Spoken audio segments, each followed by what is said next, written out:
Haha Shankar Jai Jaishankar subscribe பண்ணுங்க. ஸ்ரீ மகாபெரிவா திருவடிகள் சரணம். ஹர ஹர சங்கர ஜெய் ஜெயசங்கர.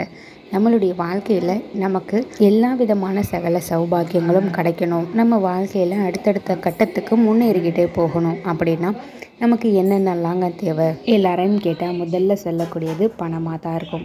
ஆப்வியஸ்லி அது ரொம்ப ரொம்ப முக்கியமான விஷயம். ஆனாலும் அதை காட்டிலும் ஆரோக்கியம், குடும்ப உறவுகளுக்குள்ளே இருக்கக்கூடிய ஒற்றுமை, நல்ல வசதி வாய்ப்போடு இருக்கக்கூடிய ஒரு அமைப்பு, தங்க நகை சேமிப்பு, இந்த மாதிரி எல்லா விதமான சொல்லப்போனால் 16 வகை செல்வமுமே நமக்கு ரொம்ப ரொம்ப அத்தியாவசிய தேவைகளில் வந்துடுது.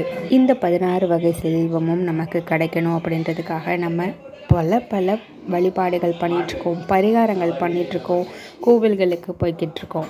நம்ம இந்த மாதிரி எந்த ஒரு இடத்துக்கு போனாலும் நம்மளுடைய வீடு அப்படின்றது முதல் பட்சமாக கவனிக்கப்பட வேண்டியது. நம்மளுடைய வீட்டை நம்ம எவ்வளவுக்கு எவ்வளவு தெய்வீகமாக வச்சுக்கிறோமோ, பாசிட்டிவ் எனர்ஜியோடு வச்சுக்கிறோமோ, நமக்கு அந்த அளவுக்கு நான் சொன்ன 16 வகை செல்வமும் உங்களுக்கு கிடைக்கும். சரி, வீடை எப்படியெல்லாங்க பாசிட்டிவாக வச்சுக்கணும் அப்படின்னு கேட்டிங்கன்னா, நம்மளுடைய வீடுகளில் எப்போவுமே இந்த அழுக்கு இதெல்லாம் சேராமல் ரொம்ப ரொம்ப தூய்மையாக வச்சுக்கிறது. அடுத்தபடியாக காலையிலையும் மாலையிலையும் உங்கள் வீட்டில் பூஜை அறையில் விளக்கேற்றி வீடு முழுக்க நீங்கள் வாரத்துக்கு ஒரு முறையாவது சாம்பிராணி தூபம் போடுறது, இந்த மாதிரியான விஷயங்கள் எல்லாமே உங்களுடைய வீட்டை தெய்வீக கடாட்சத்தோடு வச்சுருக்கோம். இதோடு கூட நான் சொல்லக்கூடிய இந்த ஒரு விஷயத்தையும் செஞ்சு பாருங்கள். நிச்சயமாக உங்களுடைய வீட்டில் அந்த தெய்வமே வந்து வாசம் பண்ணும்.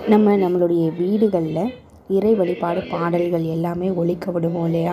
அந்த வகையில் தினசரி இந்த ஒரு பாடலை உங்கள் வீட்டில் காலையிலையோ இல்லைனா மாலையிலையோ ஒலிக்க விடுங்க. இந்த பாடல் ஒலிக்கக்கூடிய இடங்களில் மகாலட்சுமி தேவியே வாசம் பண்ணுவாங்க. அப்பேற்பட்ட சக்தி வாய்ந்த பாடல் என்னென்னு கேட்டிங்கன்னா லலிதா சகஸ்ரநாமம். இந்த பாடலை நீங்கள் ஒலிக்க விடுங்க.